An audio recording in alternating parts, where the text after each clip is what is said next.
Rev up your engines!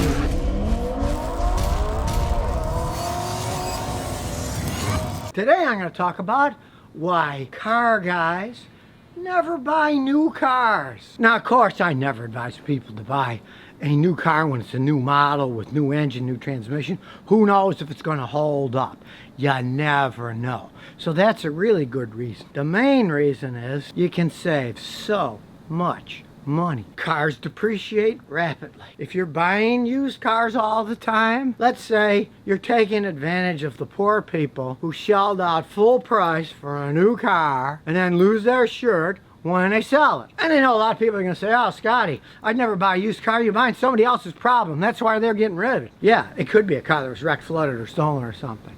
But with modern day computers, it's pretty easy for a mechanic like myself that's been doing it for ages to figure out if it's been wrecked, flooded, stolen, if it's got any problems or not. It's much harder to hide stuff like that with all the computerized things on modern cars. They keep record of all the data. I remember years ago I was at a Cadillac dealer. I was buying some parts, right? And a guy working the counter says, oh no, Cadillacs are better made now. And I said, what, you been watching Cadillac ads on TV? And I said to the guy, what do you drive? And he said, oh, well, I drive a Toyota. Now, car guys like myself know if you want to maximize value, get a used car that's 4 years old or older, because then it's depreciated quite a bit, but it can still be a great car. And don't poo-poo older cars, especially low mileage ones.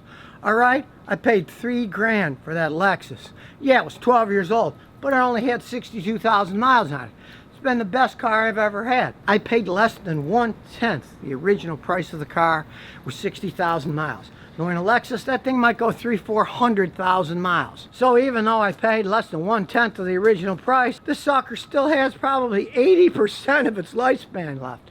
Where else can you find a deal like that in today's society? And even if you're not the type of guy like me that keeps his cars forever, the average depreciation of the car when it's 3 years old is 40 to 50%. So it's worth 40 to 50% less than what you paid. So let's say somebody buys a car for 30 grand. You buy it for $15,000, 4 years old. Well, the next 3 years, it's only going to depreciate about 25% of its value. You paid half of the original price, and the depreciation in the future is much less than it was before. If you're the type of person that say you like changing cars a lot, hey, buy 3-4-year-old cars. And when you get tired of them in 3 or 4 years, buy another 3 to 4-year-old car.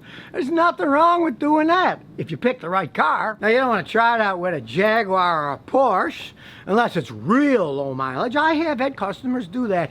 Man, they save a ton of money. And if they find one that was a toy for somebody and say it's got 15,000-20,000 miles, even though those things generally don't fall apart that early, that if you wanted to get one, hey, buy one that's 3-4 years old and then keep getting rid of them after 3-4 years if you don't put a lot of mileage on it. Now, another reason car guys will not buy new cars but buy used one is because reliability is up on most cars. When I was a young mechanic, hey, it was the oddball car that went over 100,000 miles. But today, lots of my customers have cars with over 100,000 miles on it. The average car in the United States these days has more than 100,000 miles on it, the ones that have been on the road for a while. If you get a good car, like a Toyota or a Honda or say a Ford F-150 pickup truck, those things can last hundreds of thousands of miles. And the maintenance of modern cars is a lot less too. Oil changes, you can go further. Lots of them, you never have to adjust the engine valves. Now, most real car guys, they pay cash for a car.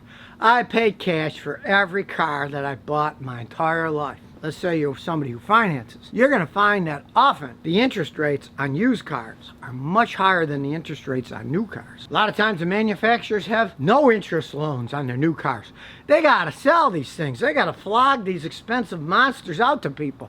So they got to give them some kind of advantage. And low interest rates, now you're paying a low interest rate on a gigantic principal. Even if you're financing a used car, you're paying a lot less. And yeah, the interest rate's going to be higher, but you know, it's never going to come up to what a brand new car is going to cost you. And you're going to find that most car guys, they do their own maintenance. They know it's done right.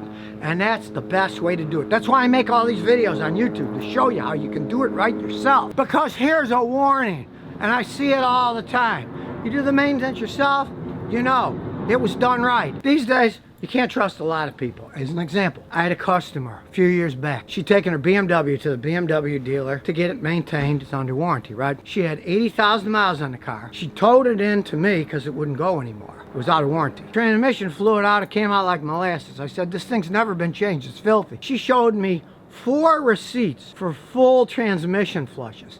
They had never done anything. Now, of course, she would have never known. She never looked under the hood of her car anyways. But even if she knew a little bit about cars, there was no dipstick in the car, so you couldn't take the dipstick, see if the fluid's dirty. They knew it was a sealed unit. They didn't care. Strangely enough, she went out and bought another BMW. I don't know. I can't understand people, but you can't trust a lot of people these days. I didn't have any money. I was a poor kid. Hey, I wanted to have a car and a motorcycle, so I learned how to fix them myself. Now, another reason car guys buy used, not new cars is you can upgrade to a luxury car. You can save money and buy a luxury car instead of buying a stripped down Econo car, because that's the only thing that you want to spend the money on. But being honest, which I always try to do, sometimes it actually makes more sense to buy brand new. If you want to buy a really good vehicle and you think, I'm going to drive this thing for 20, 30 years or more, you could do like my son did. He bought a brand new 4-cylinder Toyota Tacoma pickup truck. If you really pick out something that you like and you're going to keep it a long time, go ahead and buy new. There are a few times that you might want to buy something new if you want to keep it forever and you pick a great vehicle. You can't beat buying a 10-year-old car that's been depreciated down but still is a good model. You're saving on all fronts. So if you never want to miss another one of my new car repair videos, remember to ring that bell.